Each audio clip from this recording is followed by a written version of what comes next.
Monsieur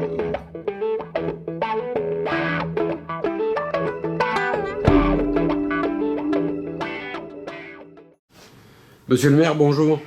Comment expliquez-vous cette situation? Comment Bandol en est-il arrivé là? Bien, je pense que, bien entendu, il faut partir des élections.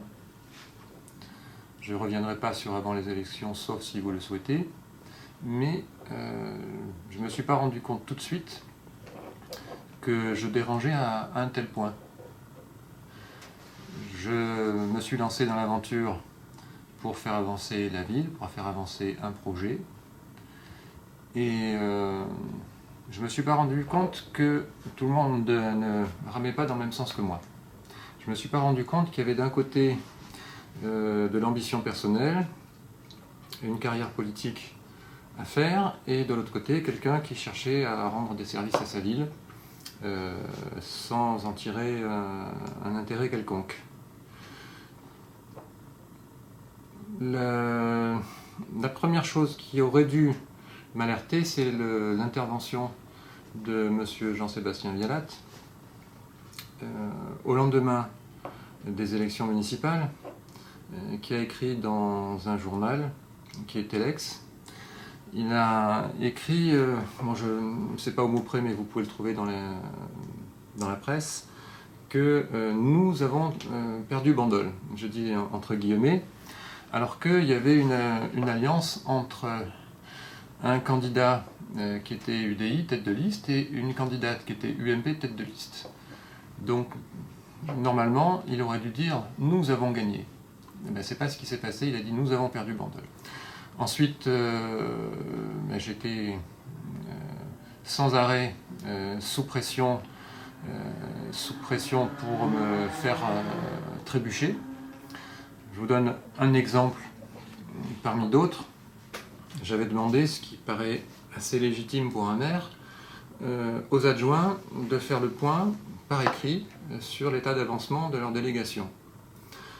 À ce jour, je n'ai eu comme réponse que des réponses concernant les adjoints de ce qu'on pourrait qualifier maintenant le groupe A, c'est-à-dire les adjoints qui appartenaient à ma liste d'origine. Et donc les adjoints du groupe B, j'attends toujours. Je n'ai jamais eu le moindre rapport. Tout au fil du temps, je n'ai pas senti le désir de travailler avec moi, et j'ai compris que le but n'était pas de faire avancer la ville, mais le but c'était de m'éjecter. Il y a eu des réunions de travail, malgré tout, on a essayé d'avancer, et puis les bâtons dans les roues n'ont fait que s'accentuer. Mais n'est-ce pas là en fait de la politique politicienne, simplement? Même si on peut le regretter, mais le rapprochement d'adversaires hier, ça ne se produit pas qu'à Bandol. Alors c'est la politique politicienne, je ne vous le fais pas dire, ben, c'est pas trop ce que j'ai envie de faire, mais c'est effectivement l'explication de ce qui se passe. Et aujourd'hui vous êtes bloqué, le budget a été rejeté, récemment vos opposants ont demandé à ce qu'on vous retire des délégations, vous avez rencontré le préfet.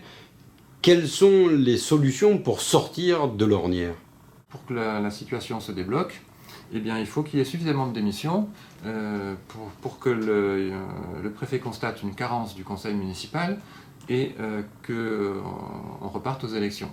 Et à ce moment-là, les élus du groupe de Madame Kilissi, qui sont tous sauf courageux, ont refusé. Voilà. Et M. Palix n'a pas pu réunir suffisamment de démissions, donc nous avons poursuivi tant bien que mal. Le préfet lui-même m'a dit que la ville, si la situation restait telle qu'elle est, la ville allait végéter et qu'aucun grand projet ne pourrait aboutir. Donc moi, mon souhait, c'est qu'on puisse faire avancer des projets, et pour cela, la seule solution, c'est de retourner aux urnes. Prenons ça comme une hypothèse, c'est pour le développement économique de la ville. confier le port de bandoles à la chambre de commerce du Var vous semble être une possibilité et une bonne solution? Mais que ce soit la chambre de commerce ou quelque autre privé que ce soit, pour moi c'est non. Et c'est non parce que je crains comment dire, que les usagers, les plaisanciers pâtissent d'une gestion par un privé.